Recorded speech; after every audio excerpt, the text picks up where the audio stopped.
নবী মোর পরশমণি, নবী মোর সোনার খনি, নবী নাম ভাবে যে জন সেই তো দুজাহানের ধনী। পারেন সবাই? জবান খুলে পড়েন। নবী মোর পরশমণি, নবী মোর সোনার খনি, নবী নাম ভাবে যে জন সেই তো দুজাহানের ধনী। নবী মোর পরশমণি, যে নামে মধু মাখা, যে নামে মধু মাখা, সে নামে জাদু রাখা।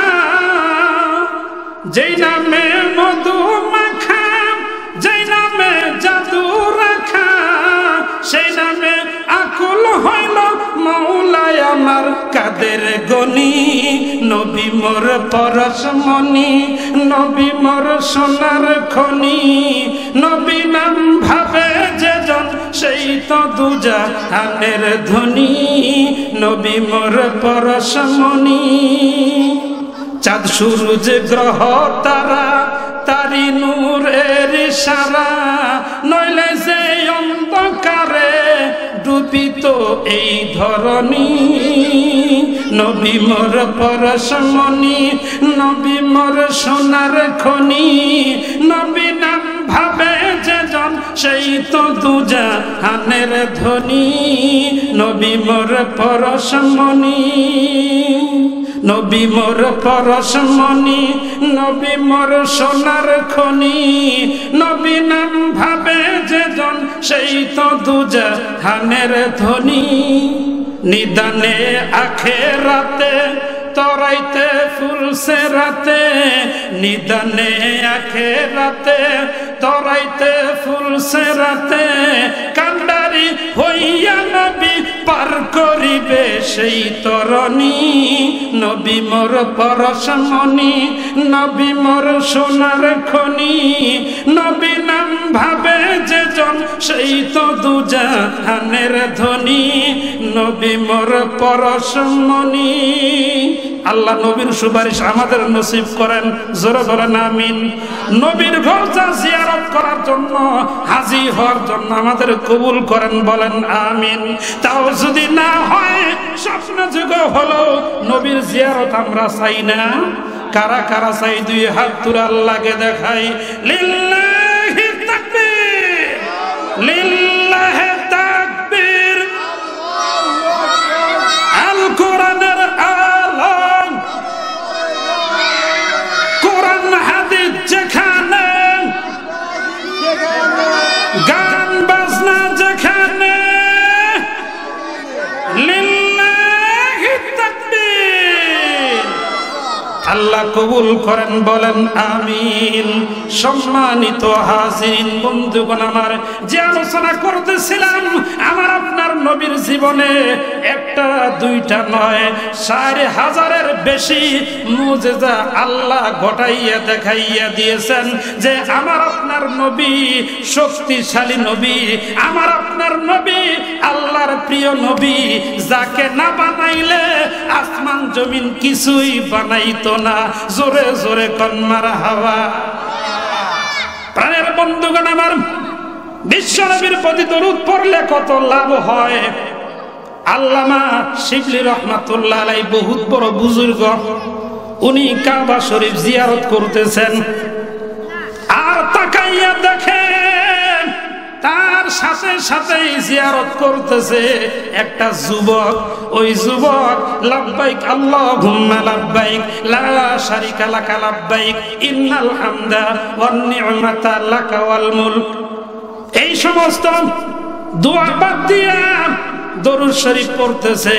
সাল্লাল্লাহু আলা মুহাম্মাদ সাল্লাল্লাহু আলাইহি ওয়াসাল্লাম, এইভাবে দরুদ পড়তেছে। মাওলানা শিবলি আল্লাহর ওলি যুবকরা ডাক দিয়ে বলে, বাবা যুবক, তুমি কি দরুদ শরীফ ছাড়া আর কোনো দোয়া পারো না? ওই যুবক বলে, হুজুর গো, আমি সব দোয়াই পারি, কিন্তু দরুদের ভিতরে ফজিলত পাইছি বেশি, যার কারণে সব দোয়া বাদ দিয়া দরুদের আমল আটকায় ধরছি। মাওলানা শিবলি বলে, বাবা তাহলে তো আমার একটু শুনতে মনে চায়, কেমনে তুমি ফজিলত পাইলা? ওই যুবক বলে, তাহলে হুজুর শোনেন, গত কয়েক বছর আগে আমি আমার বাবার সঙ্গে হজে আসতেছিলাম। কাবা ঘরের নিকটবর্তী এলাকায় যখন পৌঁছিয়া গেলাম, আমার বাবার শরীরে প্রচন্ড জ্বর হলো। এখন তো জ্বর হলেই কয় করুণা, ঠিক কিনা? ছেলে সন্তান আত্মীয় স্বজন কেউ কাছে যায় না, কয় ধরলেই মরবো। কি কয়? কয় ধরলেই মরবো। কিন্তু বাঁচানের মালিক কে? আল্লাহ যদি বাঁচায়, আল্লাহ যদি বাঁচায়, তাহলে কেউ মারতে পারে না, ঠিক কিনা? কাদের খুদা রক্তদারি বর কালাম, আনতা রব্বি আনতা হাসবি জুল জালাল, আনতা রব্বি আনতা হাসবি জুল জালাল।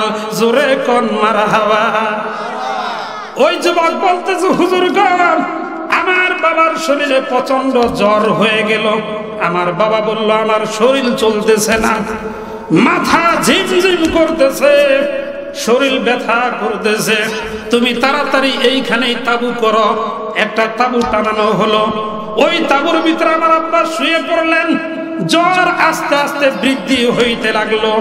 এমন একটা পর্যায়ে হয়ে গেল যে আমার বাবা প্রচন্ড জ্বরের কারণে তিনি জ্বর অবস্থায় ইন্তেকাল করলেন। আমি আমার বাবার সঙ্গে তাবুর ভিতরে ছিলাম একাই, আমাদের সঙ্গে কোনো লোকজন ছিল না। আমি চিন্তায় পড়ে গেলাম, পেরেশানিতে পড়ে গেলাম। একা আমি কেমনে জানাজা করব, কেমনে দাফন করব, কেমনে কি করব, আমার তো ব্রেনে ধরে না। এমন সময় আমি কাঁদতেছিলাম, কাঁদতে কাঁদতে হঠাৎ করে ক্লান্ত হইয়া ঘুমায় পড়লাম। বাচ্চাকে ধমক দিবেন, কাঁদতে কাঁদতে ঘুমাইয়া পড়ে, আওয়াজ দিয়ে বলেন ঠিক কি না? বাচ্চা ঘুমাইয়া পড়ে, তদ্রূপ আমি যুবক কাঁদতে কাঁদতে ক্লান্ত হইয়া ঘুমাইয়া পড়লাম। হঠাৎ করে স্বপ্নের ভিতরে দেখি এমন একটা মহাপুরুষের আগমন হয়েছে তাবুর ভিতরে। যেই মহাপুরুষটার আগমনের কারণে ওই অন্ধকার তাবু আলোকিত হইয়া গেছে। আমার বাবার চেহারা মৃত্যুর পর এমন অবস্থা হলো যেন চেহারা পাল্টে গেছে, কালো বর্ণের হয়ে গেছে। আমার বাবাকে চিনা যায় না। ওই মহাপুরুষটার আগমন দেখিয়া আমি মনের ভিতরে শান্তি পাইলাম যে একটা ভালো মানুষ আমার তাবুর ভিতরে আগমন করেছে। আমার বাবার মুখটা চাদর দিয়ে ঢাকা ছিল। ওই লোকটা আসিয়া চাদর থেকে মুখটা বাহির করলো, আর তার মোবারক হাতখানা আমার বাবার চেহারার দিকে ভুলাইয়া দিল। ভুলাইয়া দিতে দেরি ওই কালো বর্ণের চেহারা উজ্জ্বল হইয়া নুরানি আলো বের হইতেছে।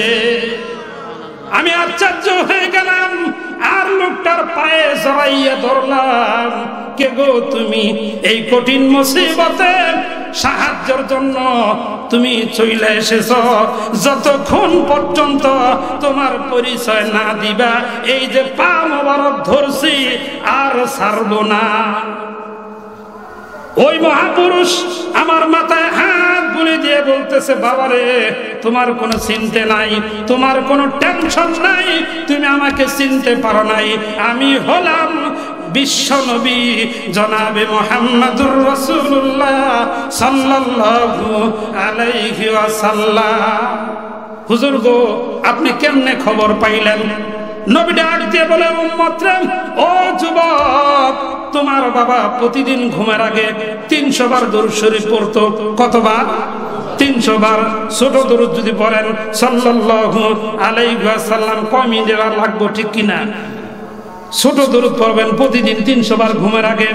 ওই যুবক বলেন, হুজুর গো আপনি কেমনে খবর পাইলেন? নবী ডাক দিয়ে বলে, ও আমার উম্মত রে, তাহলে শোনো, তোমার বাবা প্রতিদিন ঘুমের আগে 300 বার দরুদ না পড়া ঘুমাইতো না। আর ওই দরুদ শরীফ একটা ফেরেশতা আমি নবীর কাছে পৌঁছায় দিত। পৃথিবীর যে কোনো জায়গা থেকে যে কোনো উম্মত দরুদ পড়ে, এমন কানওয়ালা ফেরেশতা আল্লাহ বানাইয়া রাখছেন, সে কানে শুনতে পায় আর নবীর কাছে যাইয়া খবর দেয়। কোন সুবহানাল্লাহ। ওই ফেরেশতাকে আমি জিজ্ঞাসা করলাম, তুমি দরুদ আল্লাহ না কেন, আমার ওই আশেকের খবর কি? তখন ওই ফেরেশতা বলতেছিল, হুজুর গো সে তো ইন্তেকাল করেছে, তার চেহারা বর্ণ পাল্টা গেছে, তার ছেলে একা বসে বসে কাঁদতেছে, এই অবস্থায় আছে। আমার উম্মত আমি নবীর প্রতি মহব্বত নিয়ে ভালোবাসা নিয়ে দরুদ শরীফ পড়বে, আর উম্মতের বিপদে আমি তার পাশে যাব না, এটা তো হতে পারে না। তোমার কোনো চিন্তা নাই, তোমার কোনো টেনশন নাই, দেখবা সকালবেলা কি অবস্থা হয়। আমার ঘুম ভেঙে গেল, আমি তাকাইয়ে দেখি গোটা তাবুটা মেশকা আম্বরের গ্রান করতেছে। শুধু তাই নয়, সকালবেলা চতুর্দিক থেকে মানুষ আমার তাবুর দিকে আসতেছে আর বলতেছে, এখানে নবীর উম্মত মারা গেছে, আমরা তার জানাজা পড়ার জন্য আসলাম, আমরা তার দাফন কাফন করার জন্য আমরা চলে এসেছি। যুবক বলে, ভাই তোমরা কেমনে খবর পাইলাম?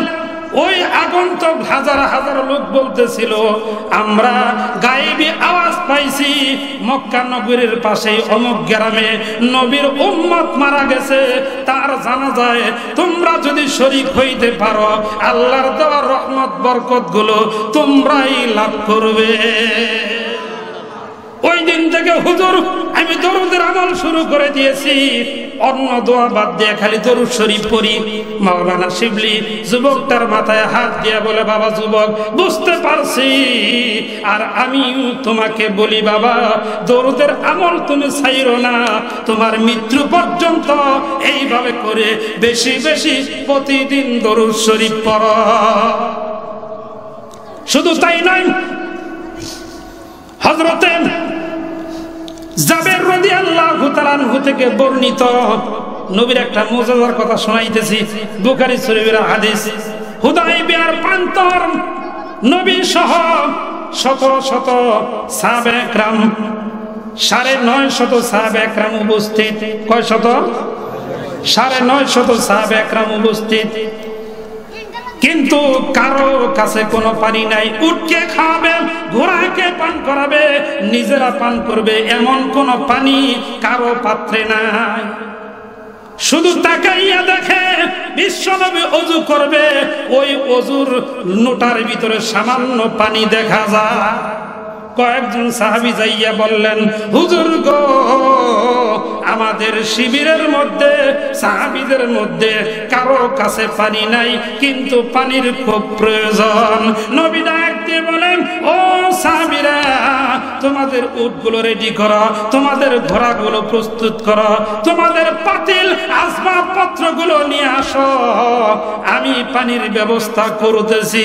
সাহাবীরা তাকাইয়া দেখে বিশ্বনবী ওই সামান্য পানির নোটার ভিতরে হাত দিলেন, আর নবীর আঙ্গুলের ফোয়ারা দিয়া আঙ্গুল দিয়া পানির ঝর্ণা শুরু হয়ে গেছে। সাহাবীরা বলেন, আমরা 950 সাহাবী তৃপ্তি সহকারে পানি পান করলাম, পাত্রগুলো ভর্তি করলাম, ঘোড়া আর উট যেগুলো ছিল এগুলোকেও পান করাইলাম। ওই নবীর সাহাবী হযরতে জাবের রাদিয়াল্লাহু তাআলা আনহু বলেন, 950 কেন, লাখের উপরেও যদি থাকতাম ওই পানি শেষ হতো না। শুধু তাই নয়, বিশ্বনবীর মুজিজার দিকে খেয়াল করেন, আর অন্যান্য নবীদেরকে আল্লাহ যে মুজিজা দিয়েছিলেন এটাও খেয়াল করেন, তাহলেই বুঝতে পারবেন আমাদের নবীর মুজিজাগুলো আল্লাহ কত শক্তিশালী দিয়েছিলেন। হযরতে মূসা আলাইহিস সালাতু ওয়াস সালামকে আল্লাহ মুজিজা দিয়েছিলেন। সে যদি লাঠি দিয়া পাথরের ভিতরে আঘাত করত, ওই পাথর ফাইটা পানির ঝর্ণা বের হতো। আর আমার আপনার নবীর দিকে খেয়াল করেন, এক যুদ্ধের ভিতরে সাহাবায়ে কেরামদেরকে পাঠাইয়া দিয়েছেন। নবীজি একটু পরে যাবেন নিয়ত করেছেন, একটু পরে গেলেন। সাহাবীরা যাইয়া দেখে চতুর্দিকে কোনো পানির খবর না। নবীজি উপস্থিত হলেন, সাহাবায়ে কেরাম বললেন, হুজুর গো, পানি তো পাওয়া যাচ্ছে না। নবীজি বলেন, সাহাবীরা এই রাস্তা ধরে কয়েকজনে যাও, আর কিছু দূর যাওয়ার পরেই দেখবা একটা যুবক বড় একটা মটকা বোঝাই কইরা উটের উপর দিয়া নিয়া যাইতেছে, তাকে নিয়ে আসো। সাহাবায়ে কেরাম গেলেন, যাওয়ার পর ওই যুবককে বললেন, বাবা যুবক, যাকে সৃষ্টি না করলেন আসমান জমিন কিছুই বানানো হতো না, সেই নবীকে তোমাকে যাওয়ার জন্য বলছে। ওই যুবক বলে, আমি তো তাকে চিনি না। বলে, না চিনলেও গেলেই চিনবা, বুঝতে পারবা। যুবক বলে, নতুন মানুষ দেখা দরকার।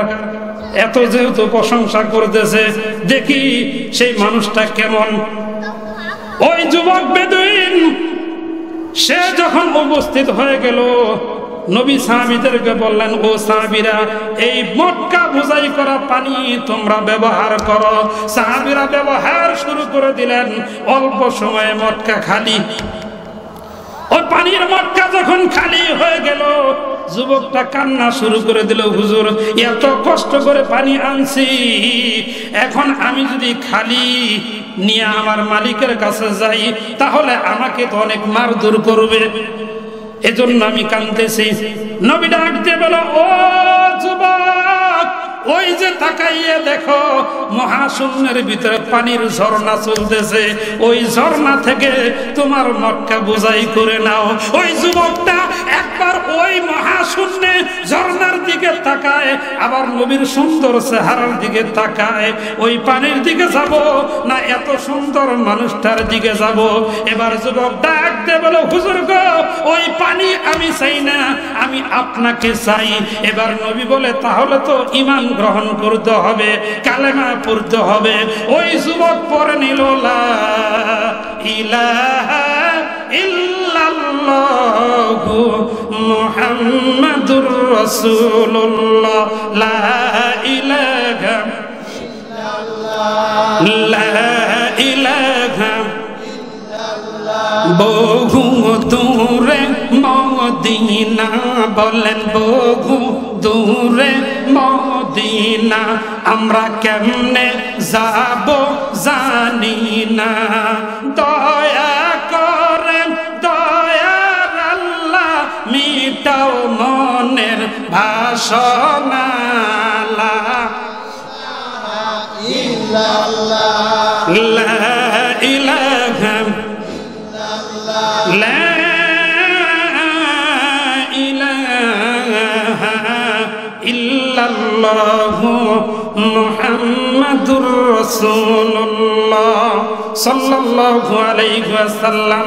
প্রাণের বন্ধুগণ আমার, শুধু তাই নয়, যে ব্যক্তি দরুদ শরীফ বেশি বেশি পড়বে, দুনিয়ার প্রয়োজন আল্লাহ এর বরকতেই পূরণ করে দিবে। বিশ্বনবীর জামানায় হযরতে আলী রাদিয়াল্লাহু তাআলা আনহু মসজিদে হারামের ভিতরে দরুদ শরীফের আমল করতেছেন। এমন সময় এক ভিক্ষুক, কাফেরদের লিডার যেগুলো আছে সব একখানে জড়ো হইয়া গল্প করতেছে। ওই জায়গার ভিতরে যাইয়া বলতেছে, আপনারা তো মক্কার বড় বড় নেতা, আবু জেহেল, আবু লাহাব, উতবা, শাইবা, সকলকেই দেখা যাইতেছে। আমি গরিব মানুষ, ভিক্ষুক মানুষ, আমাকে একটু সাহায্য করেন। এবার তারা দুষ্ট বুদ্ধি আঁকলো যে দেখি নবীর সাহাবীর কাছে পাঠাই, সে তো কিছুই দিতে পারবে না, আমরা একটু তামাশা দেখব। এই নিয়ত করিয়া বলে, ওই যে দেখো মসজিদের পাশেই বসে বসে তাসবিহ পড়তেছে, ওই লোকটার কাছে যাইয়া বলো, সে অনেক দান করবে। এবার ওই ভিক্ষুক যাইয়া নবীর সাহাবী হযরতে আলী রাদিয়াল্লাহু তাআলা আনহুর কাছে বলে, ও আল্লাহর বান্দা, আমাকে সাহায্য করো। হযরত আলী মনে মনে ভাবে, আমি কি দিব, দেওয়ার তো কিছুই নাই, আমার ঘরেই তো একদিন, 2 দিন, 3 দিন, কোন সময় 7 দিন চুলায় আগুন জ্বলে না। আমি যে দরুদ শরীফ পড়তেছিলাম, ওই দরুদটা পড়ে ওই ভিক্ষুকের হাতে ফু দিয়া বলতেছে, তুমি হাত বন্ধ করো। আর ওই যে কাফেররা তাকাইয়া রইছে, তোমাকে পাঠাইছে আমি বুঝতে পারছি, তাদের সামনে যায় খুলবে, তার আগে খুলবে না। ওই ভিক্ষুক যখন কাফেরদের কাছে গেল, এবার কাফেরদের লিডাররা বলতেছে, কি দিল রে দেখি। এবার ওই ভিক্ষুক যখন হাতের মুষ্টি খুলছে, খোলার পর তাকায় দেখে একটা বড় দামি রত্ন তার হাতের ভিতরে ঝলমল করতেছে। এবার তারা আশ্চর্য হয়ে সকলে মিলিয়া আলীর কাছে গেল। নেতা থাকলে তো ছেলেবেলা ঘুম থাকে না, ঠিক কিনা? নেতার সাথে অনেকগুলো ছেলা গেল। ছেলারা যাইয়া দেখতেছে তামসা দেই কি হয়। এবার বলতে, আলী রে, তুমি তো গরিব মানুষ, এত দামি রত্ন, কোটি কোটি টাকা দাম, এটা তুমি কেমনে পাইলা? নবীর সাহাবী আলী ডাক দিয়ে বলে, কাফেরেরা, তাহলে শোনো, যেই নবীকে তোমরা মানো না, যেই নবীকে তোমরা মহব্বত করো না, ভালোবাসো না, আমি ওই নবীকে মহব্বত কইরা, ওই নবীকে ভালোবাসা দরুদ শরীফ কইরা ফুদিছি। এই দরুদের বরকতে এই দামি রত্ন আল্লাহ এই ভিক্ষুককে দান করে দিয়েছে। প্রাণের বন্ধুগণ, আমার সাথে সাথেই ওই ছেলেপেলাদের মধ্য থেকে কয়েকজন ঈমান গ্রহণ করে নিল। কয়েকজনের ভিতরে বর্ণনা করে, নবীজির জমানায় একটা সওদাগর, সে ব্যবসা বাণিজ্য করার জন্য জাহাজ দিয়ে যাইতেছিল, আর নবীর নামে দরুদ শরীফ পড়তেছিল সাল্লাল্লাহু আলাইহি ওয়াসাল্লাম। আওয়াজ করে বলেন সাল্লাল্লাহু আলাইহি ওয়াসাল্লাম। মহব্বত নিয়ে দরুদ শরীফ পড়তেছে। ওই সওদাগর জাহাজের ভিতরে দরুদ পড়তেছে, আর এই দরুদের আওয়াজ শুনিয়া একটা বিশাল বড় মাছ ওই জাহাজের কিনারে ঘেইসা যাইতেছে। জেলেদের কাজ হলো মাছ তালাশ করা, ঠিক কিনা? এক জেলে দেখলো বিশাল বড় মাছ, এই মাছ তো ছাড়া যায় না। জাল পাতলো, জালের ভিতরে মাছটা আটকা পড়লো। মাছটা মদিনার বাজারের ভিতরে উঠানো হলো। হযরতে আবু বকর রাদিয়াল্লাহু তাআলা আনহু মনে মনে ভাবলেন, আজকে অনেক দিন হয়ে গেল নবীকে দাওয়াত করে খাওয়াই না। নবী আমার ভালোবাসার মানুষ, নবী আমার মহব্বতের মানুষ, তাকে না খাওয়াইলে আমারও ভালো লাগে না। যে যাকে ভালোবাসে তার চেহারা দেখলেও ভালো লাগে, ঠিক কিনা? লাইলি মজনুর প্রেম কাহিনীর ভিতরে পাওয়া যায়, মজনু বালু কণার ভিতরে লাইলি লাইলি লিখতেছিল। লোকজন ডাক দিয়ে বলে, ভাই রে, লাইলি তো এখানে নাই, এই বালুর লেখা লাইলির কাছেও যাবে না, তুমি লেখা কি শান্তি পাও? ওই লাইলি সম্পর্কে তুমি কি বলো? ওই মজনু তখন বলতেছে, আমি যতবার লাইলির নাম এই বালুর ভিতরে লিখতেছি, ততবার শান্তি আর শান্তি আমার মনের ভিতরে পাইতেছি। নবীর সাহাবীরা তো এমন ছিলেন যে নবীর প্রতি দরুদ পড়লে নবীর সাহাবীদের দিলের ভিতরে শান্তি পাইত। ওই সওদাগর দরুদ শরীফের আমলটা শুনে শুনে বলতেছিলাম, জাহাজের কিনারে গিয়ে মাছ যাইতেছিল, ঠিক কিনা? নবীর সাহাবী হযরতে আবু বকর রাদিয়াল্লাহু তাআলা আনহু নবীকে দাওয়াত করে খাওয়াইবেন, বাজারে চলে গেলেন। আর মনে মনে ভাবলেন, বাজারের ভিতরে সবচাইতে বড় মাছ যেইটা পাবো ওইটা কিনবো, আর আমার নবীকে দাওয়াত কইরা খাওয়াইবো। যাইয়া দেখে ওই বড় মাছটাই, ওই মাছটা কিনে নিলেন।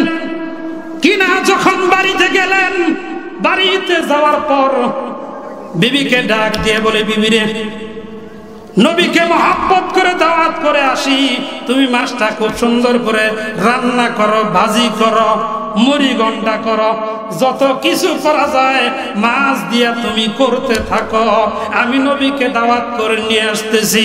হযরত আবু বকর যাইয়া বলেন, নবী গো, আমার মনে বড় আশা, আমি আপনাকে দাওয়াত করে খাওয়াইবো, এজন্য আসছি। নবী চলেন যাই। নবীজি হযরতে আবু বকর রাদিয়াল্লাহু তাআলা আনহুর সঙ্গে আসলেন। বাড়িতে আসার পর তাকাইয়া দেখে, হযরত আবু বকর দেখে বিবির চেহারাটা মলিন দেখা যাইতেছে।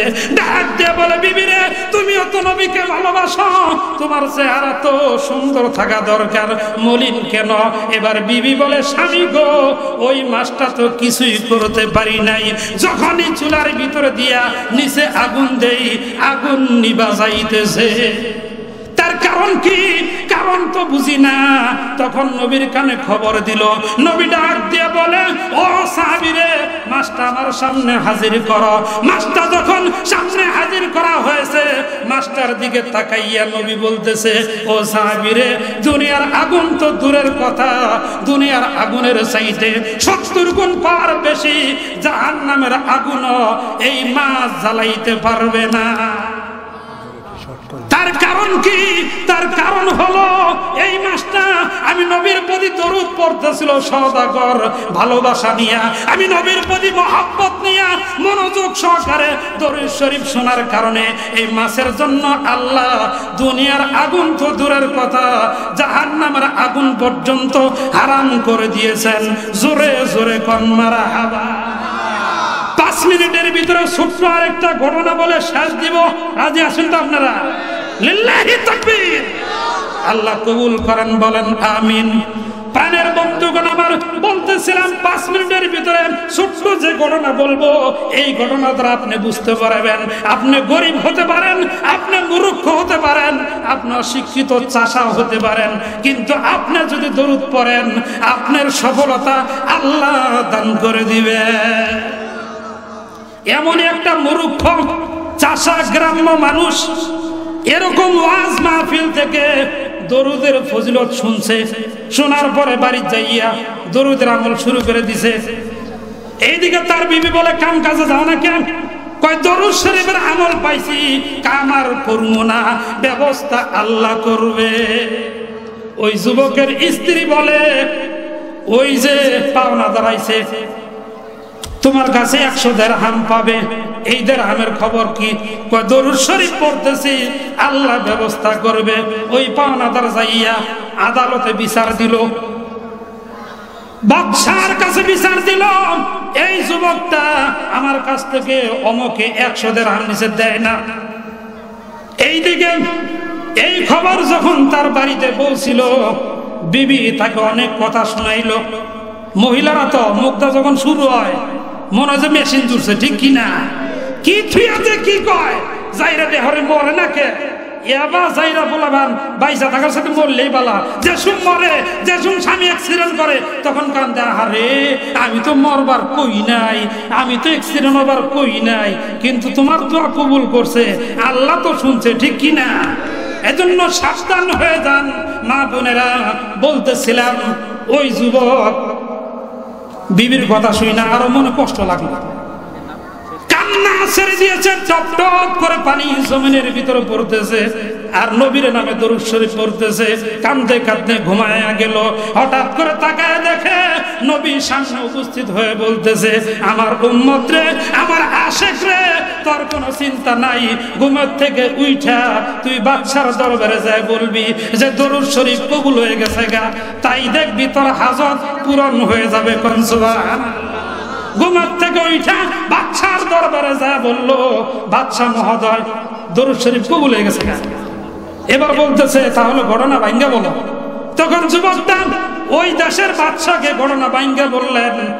বাদশা খুব খুশি হইল যে আমার দেশে এমন যুবক আছে যে যুবকের সঙ্গে নবী দেখা করে, সুতরাং তোমার প্রতি আমি খুশি, যাও তোমার আমি 300 দিরহাম উপহার দিয়ে দিলাম। এবার আদালতে ডাকছে, ডাকার পর বলতেছে, ওই যে 100 দিরহাম তুমি পাওনাদারে দিলা, কোথায় পাইলা? গতকালকেও তো 1 টাকা ছিল না, তখন বলতেছে খবর প্রধানমন্ত্রী জানে। প্রধানমন্ত্রী বরাবর বিচারক খবর পাঠাইলো, আর প্রধানমন্ত্রী জানাইয়া দিল বিচারকরে, এই যুবকের সঙ্গে যদি খারাপ ব্যবহার করো তোমার বিচারপতি খতম। সঙ্গে সঙ্গে বিচারপতি চেয়ার থেকে নাইমা যুবকটার কাছে বসাইছে, বসাইয়া বলতেছে বাদশা যার পক্ষে আমিও তার পক্ষে, যাও তোমার খুশি হইয়া 100 দিরহাম উপহার দিলাম। আর ওই যে পাওনাদার মহাজন সে বলতেছে বাদশা যার পক্ষে বিচারপতি যার পক্ষে আমি তার বিপক্ষে যাইয়া বিপদ আছে, ওই যে 100 দিরহাম দিছিলা এটাও তোমারে দিয়ে দিলাম। এবার 500 দিরহাম নিয়া বিবির হাতে তুইলা দিলেন আর বললেন দরুদের বরকতে আল্লাহ 500 দিরহাম উপহার দিয়েছেন। কোন সুবহানাল্লাহ। এজন্য আমরা বেশি বেশি দরুদ পড়ব, প্রতিদিন 300 বার করে কমপক্ষে দরুদ শরীফ পড়ব। এই নিয়ত সবাই করতে পারেন ইনশাআল্লাহ। কার কার নিয়ত আছে দুই হাত তুলে আল্লাহকে দেখাই, লিল্লাহি তাকবীর। আল কোরআনের আলম আমার নেতা তোমার নেতা, আমার নেতা তোমার নেতা, লিল্লাহি তাকবীর। আল্লাহ আমাদের সবাইকে নবীর প্রতি বেশি বেশি দরুদ শরীফ পড়ে আল্লাহর হুকুম মেনে দুনিয়াতেও শান্তিময় জীবন উপহার পাওয়ার, পরকালীন জীবনেও চিরস্থায়ী শান্তির স্থান জান্নাতুল ফেরদাউসের বাসিন্দার হিসাবে আল্লাহ আমাদেরকে কবুল করেন, বলেন আমিন।